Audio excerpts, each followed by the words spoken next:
তবে শেষ পর্যন্ত কর্তব্য বলিতে কি বুঝায়? উহা কেবল দেহ মনের আবেগ আসক্তির তাড়না। কোনো আসক্তি বদ্ধমূল হইয়া গেলেই আমরা তাহাকে কর্তব্য বলিয়া থাকি।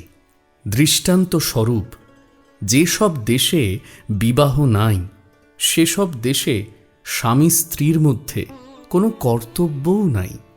সমাজে যখন বিবাহ প্রথা প্রচলিত হয় তখন স্বামী ও স্ত্রী আসক্তিবশত একত্র বাস করে। পুরুষানুক্রমে এরূপ থাকার পর একত্র বাস করা রীতিতে পরিণত হয়। তখন উহা কর্তব্য হইয়া দাঁড়ায়। বলিতে গেলে ইহা এক প্রকার পুরাতন ব্যাধি। রোগ যখন প্রবল আকারে দেখা দেয় তখন উহাকে ব্যারাম বলি। যখন উহা স্থায়ী দাঁড়াইয়া যায় উহাকে আমরা স্বভাব বলিয়া থাকি। যাহাই হোক, উহা রোগ মাত্র। আসক্তি যখন প্রকৃতিগত হইয়া যায় তখন উহাকে কর্তব্যরূপ আড়ম্বরপূর্ণ নামে অভিহিত করিয়া থাকি। আমরা উহার উপর ফুল ছড়াইয়া দিই। তদুপলক্ষে তুরি ভেরিও বাজানো হয়। উহার জন্য শাস্ত্র হইতে মন্ত্র উচ্চারণ করা হয়। তখন সমগ্র জগৎ ওই কর্তব্যের অনুরোধে সংগ্রামে মত্ত হয় এবং মানুষ পরস্পরের দ্রব্য আগ্রহ সহকারে অপহরণ করিতে থাকে। কর্তব্য এই হিসাবে কতকটা ভালো যে উহাতে পশু ভাব কিছুটা সংযত হয়। যাহারা অতিশয় নিম্নাধিকারী, যাহারা অন্য কোনো রূপ আদর্শ ধারণা করিতে পারে না, তাহাদের পক্ষে কর্তব্য কিছুটা ভালো বটে। কিন্তু যাহারা কর্মযোগী হইতে ইচ্ছা করেন তাহাদিগকে কর্তব্যের ভাব একেবারে দূর করিয়া দিতে হইবে। তোমার আমার পক্ষে কোনো কর্তব্যই নাই। জগৎকে যাহা দিবার আছে অবশ্যই দাও, কিন্তু কর্তব্য বলিয়া নয়। উহার জন্য কোনো চিন্তা করিও না। বাধ্য হইয়া কিছু করিও না। বাধ্য হইয়া কেন করিবে? বাধ্য হইয়া যাহা কিছু করো তাহা দ্বারাই আসক্তি বর্ধিত হয়। কর্তব্য বলিয়া তোমার কিছু থাকিবে কেন? সবই ঈশ্বরে সমর্পণ করো। এই সংসার রূপ ভয়ঙ্কর অগ্নিময় কটাহে, যেখানে কর্তব্য রূপ অনল সকলকে দগ্ধ করিতেছে, সেখানে এই অমৃত পান করিয়া সুখী হও। আমরা সকলেই শুধু তাঁহার ইচ্ছা অনুযায়ী কাজ করিতেছি। পুরস্কার বা শাস্তির সহিত আমাদের কোনো সম্পর্ক নাই। যদি পুরস্কার পাইতে ইচ্ছা করো তবে তাহার সহিত তোমাকে শাস্তিও লইতে হইবে। শাস্তি এড়াইবার একমাত্র উপায় পুরস্কার ত্যাগ করা। দুঃখ এড়াইবার একমাত্র উপায় সুখের ভাবও ত্যাগ করা, কারণ উভয়ে এক সূত্রে গ্রথিত। একদিকে সুখ আর একদিকে দুঃখ, একদিকে জীবন অপরদিকে মৃত্যু। মৃত্যু অতিক্রম করিবার উপায় জীবনের প্রতি অনুরাগ পরিত্যাগ করা।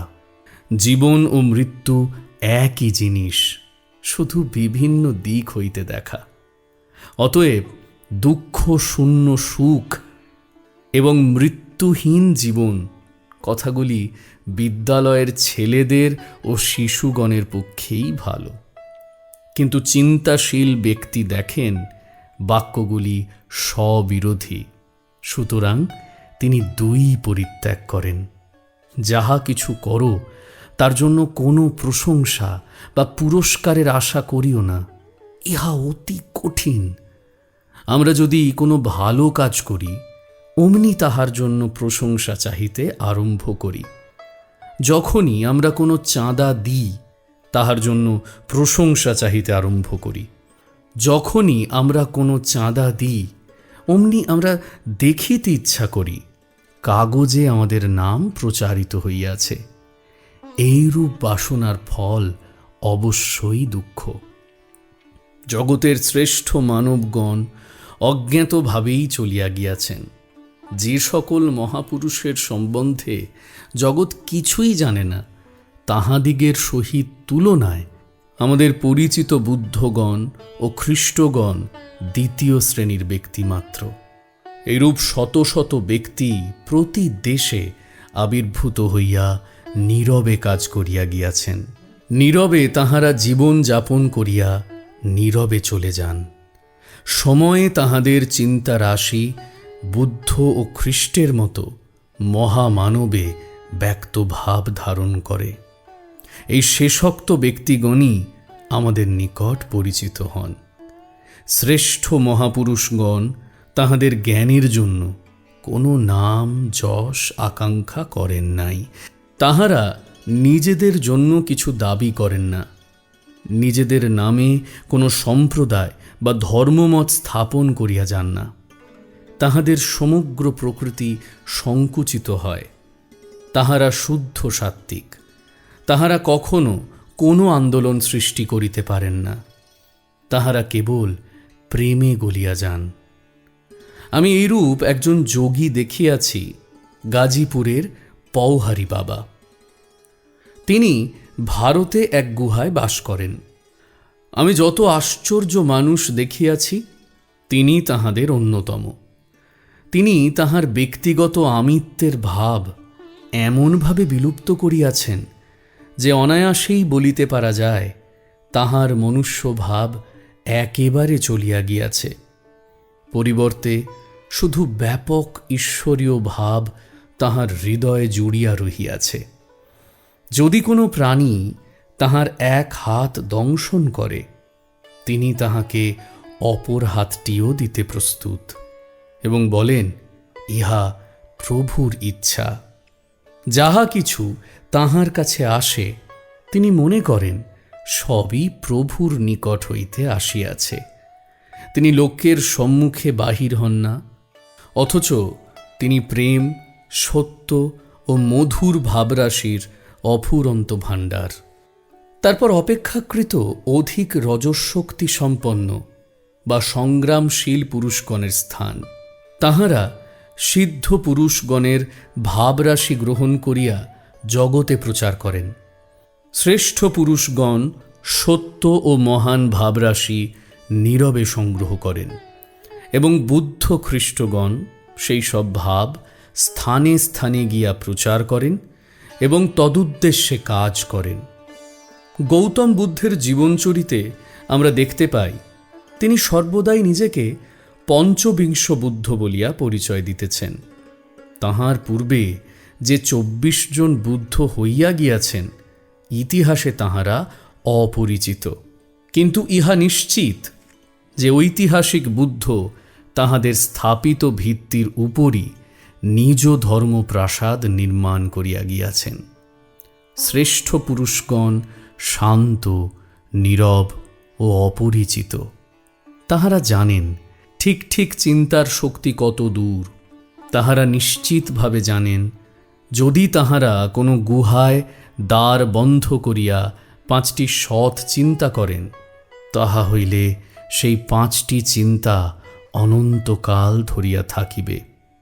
সত্যই সেই চিন্তাগুলি পর্বত ভেদ করিয়া, সমুদ্র পার করিয়া সমস্ত জগৎ পরিক্রমা করিবে এবং পরিশেষে মানুষের হৃদয়ে ও মস্তিষ্কে প্রবেশ করিয়া এমন সব নরনারী উৎপন্ন করিবে, যাহারা জীবনে ওই চিন্তাগুলিকে কার্যে পরিণত করিবে।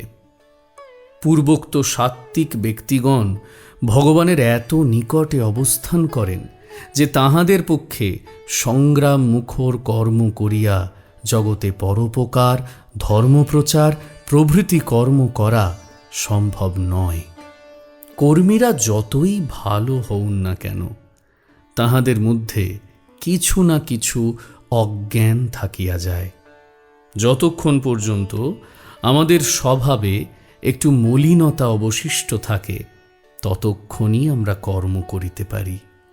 কর্মের প্রকৃতি এই যে সাধারণত উহা অভিসন্ধি ও আসক্তি দ্বারা চালিত হয়।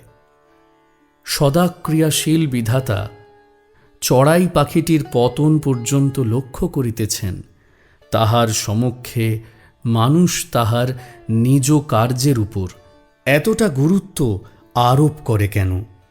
তিনি যখন জগতের ক্ষুদ্রতম প্রাণীটির পর্যন্ত খবর রাখিতেছেন, তিনি যখন জগতের ক্ষুদ্রতম প্রাণীটির পর্যন্ত খবর রাখিতেছেন, তখন ঐরূপ করা কি এক প্রকার ঈশ্বর নিন্দা নয়? আমাদের শুধু কর্তব্য সশ্রদ্ধ বিস্ময়ে তাহার সমক্ষে দণ্ডায়মান হইয়া বলা, তোমার ইচ্ছাই পূর্ণ হউক। সর্বশ্রেষ্ঠ মহামানবেরা কর্ম করিতে পারেন না, কারণ তাহাদের মনে কোনো আসক্তি নাই। যিনি আত্মাতেই আনন্দ করেন, আত্মাতেই তৃপ্ত, আত্মাতেই সন্তুষ্ট, তাহার কোনো কার্য নাই। ইহারাই মানব জাতির মধ্যে শ্রেষ্ঠ। ইহারা কার্য করিতে পারেন না। তাছাড়া প্রত্যেককেই কার্য করিতে হইবে। এইরূপ কার্য করিবার সময় আমাদের কখনো মনে করা উচিত নয় যে জগতের অতি ক্ষুদ্র প্রাণীকেও কিছু সাহায্য করিতে পারি। তাহা আমরা পারি না। এই জগৎরূপ শিক্ষালয়ে পরোপকারের দ্বারা আমরা নিজেরাই নিজেদের উপকার করিয়া থাকি।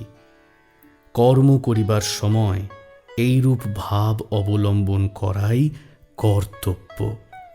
যদি আমরা এইভাবে কার্য করি, যদি আমরা সর্বদাই মনে রাখি যে কর্ম করিতে সুযোগ পাওয়া আমাদের পক্ষে মহা সৌভাগ্যের বিষয়, তবে আমরা কখনো উহাতে আসক্ত হইব না। তোমার আমার মতো লক্ষ লক্ষ মানুষ মনে করে এই জগতে আমরা সব মস্ত লোক, কিন্তু আমরা সকলেই মরিয়া যাই। তারপর 5 মিনিটে জগৎ আমাদের ভুলিয়া যায়। কিন্তু ঈশ্বরের জীবন অনন্ত। को हि एव अन्यात् कः प्राण्यात् यद् एष आकाश आनन्दो न स्यात्। যদি সেই সর্বশক্তিমান প্রভু ইচ্ছা না করিতেন, তবে কে এক মুহূর্তও বাঁচিতে পারিত? কে এক মুহূর্ত শ্বাস প্রশ্বাস ত্যাগ করিতে পারিত? তিনি নিয়ত কর্মশীল বিধাতা। সকল শক্তি তাহার এবং তাহার আজ্ঞাধীন। भयाद् अस्य अग्निस्तपति, भयात् तपति सूर्यः, भयाद् इन्द्रश्च वायुश्च, मृत्युर्धावति पञ्चमः।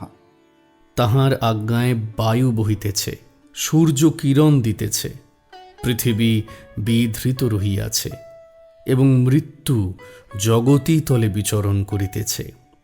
তিনি সর্বে সর্বা, তিনি সব, তিনি সকলের মধ্যে বিরাজিত। আমরা কেবল তাহার উপাসনা করিতে পারি। কর্মের সমুদয় ফল ত্যাগ করো, সৎকর্মের জন্যই সৎকর্ম করো, তবেই কেবল সম্পূর্ণ অনাসক্তি আসিবে। এই রূপে হৃদয় গ্রন্থি ছিন্ন হইবে এবং আমরা পূর্ণ মুক্তি লাভ করিব। এই মুক্তি কর্মযোগের লক্ষ্য।